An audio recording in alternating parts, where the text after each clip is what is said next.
آپ بہت بڑے بڑے جلسے کرتے ہیں, فنڈنگ کہاں سے آتی ہے آپ کے خیال سے کہاں سے آتی ہوگی؟ کون فنڈنگ کرتا ہے؟ امریکہ فنڈنگ کرتا ہے کہ میرے خلاف جلسے کرو؟ کون فنڈنگ کرتا ہے؟ کیسے آپ پورا کر لیتے ہیں؟ آپ کا سب سے بڑا جلسہ بلوچستان میں, جب آپ بلوچستان میں, پشاور میں, ڈیرہ اسماعیل, آپ ذرا سا میدان میں نکلے نا, رستے آٹومیٹکلی کھولتے ہیں. ایک وقت ہوتا تھا, چودھری صاحب ادھر موجود ہیں, ان کے بائک کا پیڈل بھی نہیں ہوتا تھا, میرے جوتے اس پہ گھس جاتے تھے اور میرے پاس ہوتا کچھ نہیں تھا. پیٹرول میں 50 روپے یہ ڈالتے تھے, 50 میں ڈالتا تھا, اور یہ وہ مطلب دور کی 50 سال پرانی نہیں ہے, 6-7 سال پرانا چودھری صاحب. تو ہم دونوں جو ہے نا اکٹھے پورے اسلام آباد میں جناب دورے کر رہے ہیں, یہاں جا کے بچوں کو موٹیویٹ کریں, بچے ہم پہ ہنسیں یار پتہ نہیں کہاں سے آ گئے, کیا باتیں کر رہے ہیں.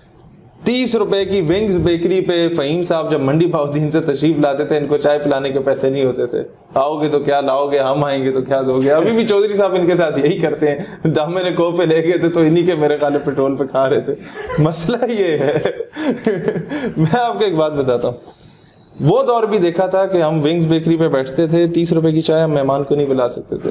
آج لاکھوں کروڑوں روپے کا خرچہ اگر ہمارے جلسوں پہ ہوتا ہے, ہمیں سمجھ نہیں آتی کرسیاں کہاں سے آ رہی ہیں, اسٹیج پہ ساؤنڈ سسٹم کون لگا رہا ہے, اور ٹرانسپورٹیشن کے پیسے کون دے رہا ہے, لنگر کون دے رہا ہے. اللہ تعالیٰ خود راستے کھولتا ہے.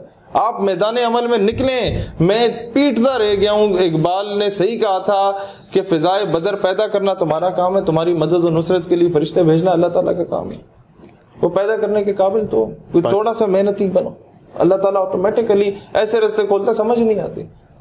مطلب ابھی ہمیں صرف اپنی جیب سے ڈیزل لگا کے جانا ہوتا ہے اور وہاں ایڈجسٹ کر کے آنا ہوتا ہے, موٹیویٹ کر کے, اور اکثر یہ ہوتا ہے کہ ڈیزل کا خرچہ بھی نہیں کرنا پڑتا. گاڑی بھی بہت پرانی ہے آپ کی. گاڑی, ہاں, اگر ہم کسی کے ایجنٹ ہیں, اتنے بڑے جلسے جو آپ انڈائریکٹلی سوال کر رہے تھے کہ کہاں سے ہوتے ہیں, تو وہ لوگ مجھے نئی گاڑی لے کے دیتے ہیں. اگر ہیں کسی کے ایجنٹ تو ہمیں کوئی نئی گاڑی لے دے, کوئی 2-4 گارڈ دے دے. جتنا انڈیا ہمیں لتاڑ ہے, جتنا ہمارے خلاف پروپیگنڈا کر رہا ہے, دہشت گرد کہہ رہا ہے, تو ظاہر ہے اب آپ کے سامنے ثابت ہو جانا چاہیے کہ یار ہم لوگ کسی کے پے رول پہ کام نہیں کر رہے.